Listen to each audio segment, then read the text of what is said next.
This is The Roadmap with Ted Jekin. Hey everybody, I'm Ted Jekin and welcome to another episode of The Roadmap exclusively here on America's Small Business Network, ASBN.com. Check it out. Every week, I bring you some of the brightest and best CEOs and entrepreneurs all across the country. We're talking about how do you start businesses, how do you scale them, and maybe one day you too can exit stage left. Now, a lot of people ask me all the time, how should I market, Ted? Should I do it digitally? Should I do it through social media? Does print still work? What's happening in all the world? I am so excited today to have my good friend Joanne Hayes on. She's the publisher of Simply Buckhead Magazine. If you have not checked out this magazine before, you absolutely should. It's dynamite. It may be the biggest magazine in Buckhead. I don't even know at this point, but I just want to know, you weren't always in the magazine business, so how did you get into the magazine business? I actually stumbled into the magazine business back in 1996. I was working in retail for many years, and somebody approached me about applying for a job at the local newspaper company that was looking to start a new newspaper from scratch.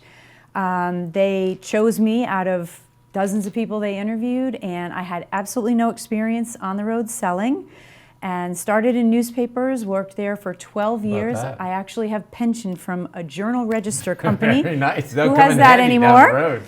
And about 12 years later, I was approached by a group of publishers about starting a magazine for them. And that's where my magazine experience came in. When we say start a magazine, this is a big magazine. So how does a magazine even start? You have no editorial content. Yes. You've got no writers. You have no advertisers. How do you start to build this? Yes. So it is all about networking. And literally, when I say everything I've done in this career started from scratch, I kid you not. I moved to Atlanta, did not know a single person here, but I had studied and paid attention to the publishers I worked for over the 15 years prior.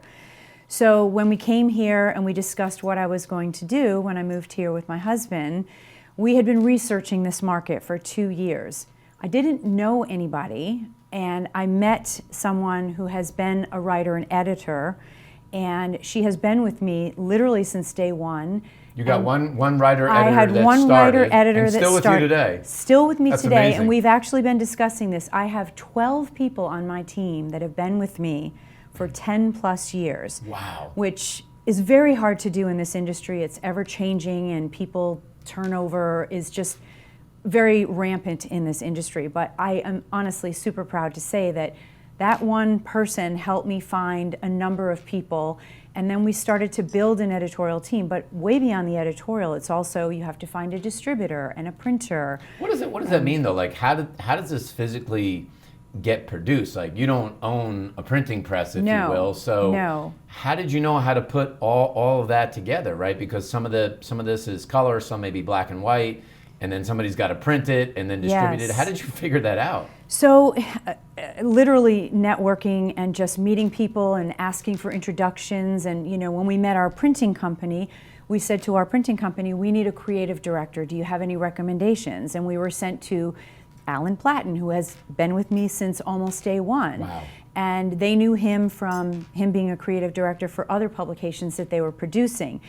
The beautiful part about what we've done in building this over the 13 years that we've been publishing is that they now use us as a standard to bring in new customers for their business. There's actually a magazine here in the studio that is printed by our company, our printing company, that was started in the neighborhood where we are right now, and our magazine was their model. What have you done, just as a sidebar here, to hear you say that there are people that got into a startup and they've been with you for 10 or more years is really astonishing. It is. What do you do culturally that you think that makes people want to stay? So there's a lot to that. First of all, our model is using freelancers. Every word is written by a professional freelance journalist. The editors are all freelance. All of them are degreed journalists, and they have street cred working for other magazines, regionally, nationally, internationally, Travel and Leisure, Condé Nast, Wall Street Journal, USA Today, Gourmet, Bon Appetit, Garden and Gun. I mean, some of these are publications that our team does freelance work for them. We don't have a formal office, but what we do is we take the time to make sure that we treat our people as if they're family. So 3-4 times a year, we just do a dinner and wine and dine them and tell them all they need to sit with somebody they don't know on our team. And we bring them all together so that they get to network and talk about it. And they say that nobody else in our industry does that anymore. So that's our staff loves us. And they're family. Now, Joanne, this is a free magazine, and I know some magazines are paid. So the operative model in here is that the revenue largely comes from advertising dollars. All advertising. And then you manage your staff, freelancers, and overhead, and that's how you get the margins in the business? Absolutely. That's all it is. The revenue comes strictly from advertising, both print and digital. But if you do a magazine, how do you get free distribution? Did you just knock on Whole Foods door and say, boy, I want to put my magazine here, and Goldberg's and other places like that? How do you get the magazine into all these places? So we're actually in 427 locations as of this month. It's been very carefully cultivated over the 13 years. All in Buckhead? No. Buckhead, Brookhaven, Sandy Springs, Dunwoody, Chamblee, and so Brookhaven and the Upper West Side. Metro suburban areas right north of yes, Buckhead that are all surrounding that immediate Buckhead area. Those are our coverage areas and distribution areas. And I can't claim credit for all of that because I have been working with the same distribution company from day one, who has also helped me curate and cultivate the locations. Many of the new ones come from us meeting with a new client and them asking to have it in our business. But all the locations we are in, they're all requested or we've asked, and they want to carry us because the model of people picking up the magazine is that people need to be out and about and in these upscale high traffic locations to find us. At the end of a cycle, there are no magazines left except maybe a bundle or two that we then use for media kits or bringing to shows like this. Or Joanne, the whole thing, I want to just maybe talk about a myth that I do think is a myth in here, that there are a lot of people that say out there that print is dead. And the funny thing is that I still feel like there's always people that want to feel and touch things, and clearly your magazine has blown up in a great way over the last 10 years. It's gotten bigger and bigger and bigger. It's over 100 pages now. So clearly print is not dead. But some people get scared to advertise because they hear you better do digital, you better do social.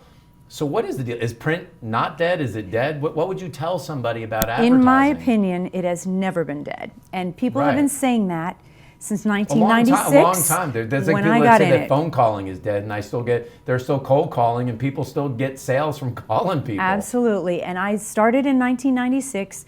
The newspapers were still black and white. There were no color ads. That kind of came about 6 months into my career in this field. But I was a history major. I read books. I still read books. I always have a book going. I love magazines. My parents would tell you I had stacks of Vogue and Glamour and Harper's Bazaar when I was a teenager. Now it's all making sense. I love print, and I love the printed page. And many, many people still do. And we still get calls from people saying, I read your magazine and I went to XYZ restaurant because I saw it in your magazine. That tells me print is not dead. Now, the second part of that is that I think you have to have in this environment a two-pronged attack. And I think that print combined with digital is really key to the growth and key to what the trends are in today's industries. So it is print. That's our bread and butter. People love the magazine. We started at 48 pages. We just produced 104 pages. Congratulations. It's amazing. Thank you. It is amazing. And I've seen 3-4 magazines go out of business in the 13 years we've been here. And I see others that are still at 36 pages after 10 years. How do you all go about choosing the editorial content? Obviously, it's not an issue every week. So I know that you probably have to thoughtfully curate what's going to go out there. How do you decide what to show the readers every month? Very carefully collaborated with my editors. Every year in June, we sit down and we brainstorm what our cover themes will be for the next year. We never repeat anything. The only cover theme that we do from year to year that's a repeat theme is Rising Stars. And we're looking for 7 or 8 of the top individuals that we think are up and coming in their particular field. We don't duplicate fields when we do the story. They're never the same from year to year. And we find the most interesting people over the course of the year, and we keep a little spreadsheet going, and Right. then we have to sort of determine who we think are the top candidates. That's the only thing we repeat. Otherwise, we think about it in June, put together our media kit by September, and sometimes the way the stories develop on the cover themes are pretty magical because we would have never known how. Has there been the a most timing. fascinating interview? Somebody that you interviewed here in Atlanta, and you're like, that was just amazing. Well, there's actually been quite a few, and we've had a number of celebrities grace our covers, Yeah. and then we've had a number of really interesting business people or cover themes that we've done that are they just develop so well. Like we've featured Marlo Hampton because she is a collector Right. of fashion, and she was a fascinating interview. We've had Ludacris on our cover, and the interview with him was about music and philanthropy. So about it wasn't that? Yeah. about the industry, it was about philanthropy. We've interviewed Lecrae. We've interviewed Dominique Wilkins. We've interviewed Roy Shlomo from Kale Me Crazy with a fascinating backstory. What a business. So yeah, what an incredible business. And then we had a beautiful cover story recently with titans in their industries and entertainment. And we landed an interview with Tricky Stewart, who is a Grammy Award-winning producer, has worked with Rihanna and Beyonce, and from what I was told, he's never given anyone in Atlanta Wow. in magazines an interview. So you got an exclusive with him, if you We've will. gotten a lot of exclusives in 13 years, a lot. Yeah, I mean, and what I really love about what you've done in your community, and I think this is true for people watching all across the country, is that you've been a community-based marketer. I know that you've been involved with fashion shows and nonprofit organizations, and I feel like, from a magazine perspective, you're out and about all the time. Mm-hmm. Is it important for a business owner to get deep into the community, and how have you sort of used that path to help grow the magazine? I think it has to be done in a very curated way. You can't, or I haven't, ever Right. just put my name on everything just to put my name on it. We pick and choose very carefully the nonprofits we're affiliated with. We're the exclusive media partner for the Ensoro Educational Foundation.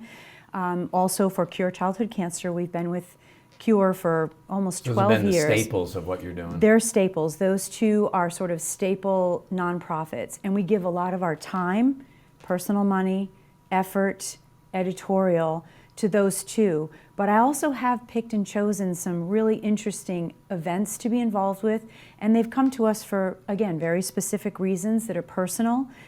This year we'll be sponsoring the Bow Wow Brunch for the Atlanta Humane wow. Society.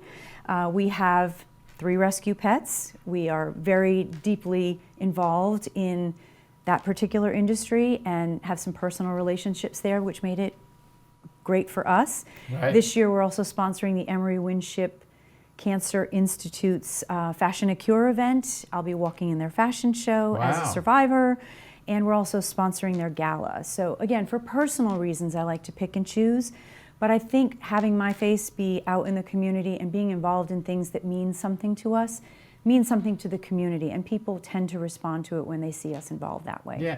I know that you told me that you're still having fun at the job, which is great. You're probably not ready to sell this thing now. You might do it one day. I always tell people you've got to have the JOY in your JOB. Mm-hmm. How do you keep the joy in the job? Because a lot of business owners get tired of it. They're not having fun anymore. How do you keep having fun doing what you're doing? So my joy came very, very early on, about 6 months into the career. I was green as green as green.